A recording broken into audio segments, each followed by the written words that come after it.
안녕하십니까. 언제나 소비자 편에서 방송하는 콘스탄트 김의 티스와 함께 돈 버는 아카데미. 이번 시간에는요, 돈 버는 은퇴가 되겠습니다. 나이가 들어가면서 끊어야 하는 것이 네 가지가 있습니다. 여기에 대해서 알아보도록 하겠습니다.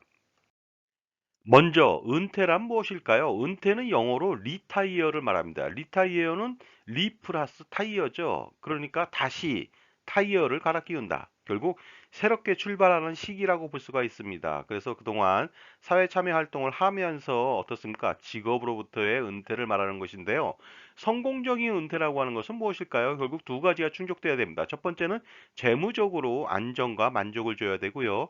비재무적으로도 마찬가지로 안정과 만족을 줘야만 합니다.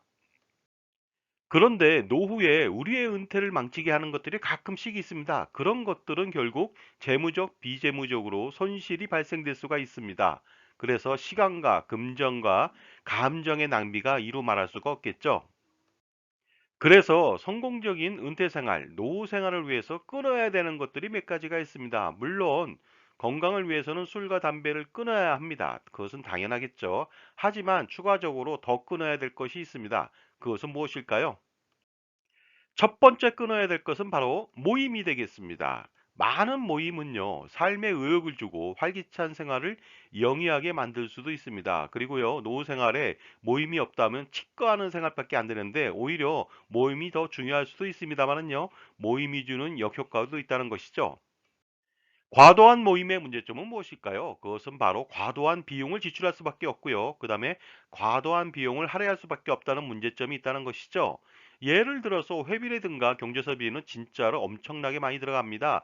한 달에 10여 원 정도 모임이 있는 사람들도 있거든요. 이럴 경우에는 시간적인 문제도 있고요. 그 다음에 각종 모임에서 빠질 수 없는 음주 문제도 있다 보니까 건강 문제도 야기시킬 수가 있고요. 특히 이러한 많은 모임은 자기만의 시간 아니면 부부만의 시간을 할애할 수 없다는 단점이 가장 치명적입니다.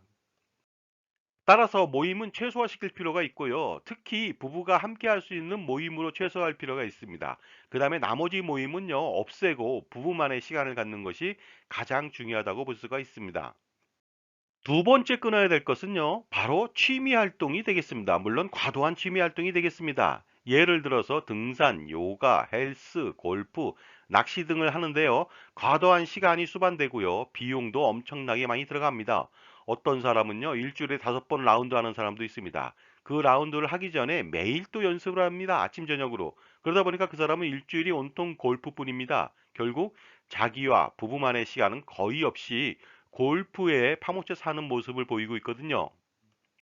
그렇다면 과도한 취미 활동이 빚은 불행한 사례를 알아보도록 하겠습니다. 어떤 사람의 사례인데요. 그 은퇴 이후에 부부가 등산 취미 활동을 가졌습니다. 그런데 등산 취미 활동을 좀 넘어서서 그 1000m 이상의 고산만을 등산하는 일을 좀 고집했죠. 그 이후에 어떻습니까? 등산으로 인해서 부부의 삶의 질은 굉장히 많이 저하됐습니다. 이유는 무엇일까요? 바로 높은 산을 오르다 보니까요.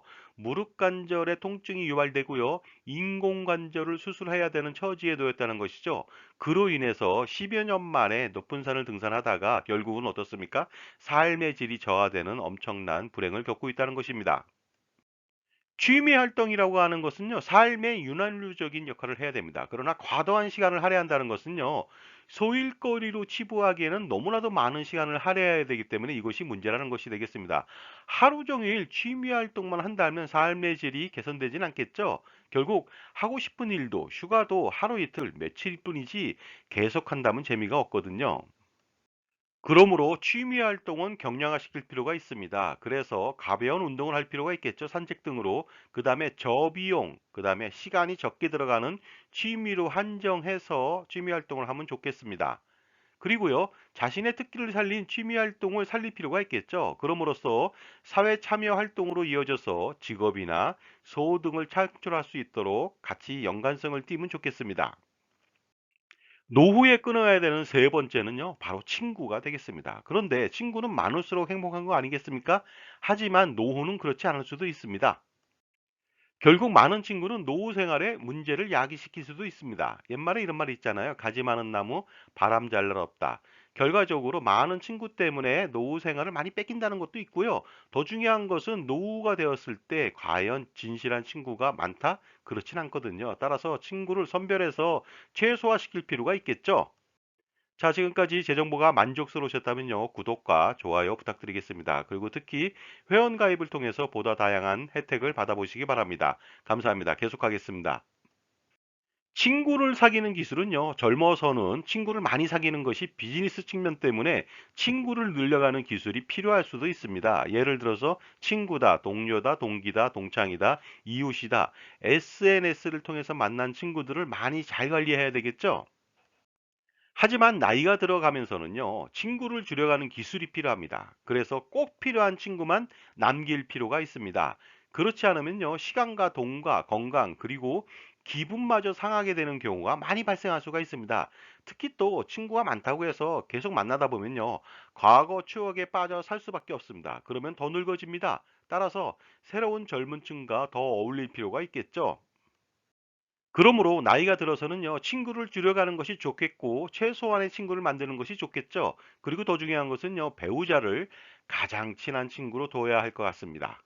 그래서 항상 모임과 취미를 함께하는 친구, 그것은 바로 배우자죠. 그 밖에 친한 친구라고 해서 소수의 친구들은요, 생활의 일부에 불과할 수도 있습니다. 마지막으로 노후 생활에 있어서 끊어야 되는 것은 바로 정이 되겠습니다. 이 정은 무엇일까요? 바로 모든 것에 대한 욕심을 버릴 필요가 있다는 것이 되겠습니다.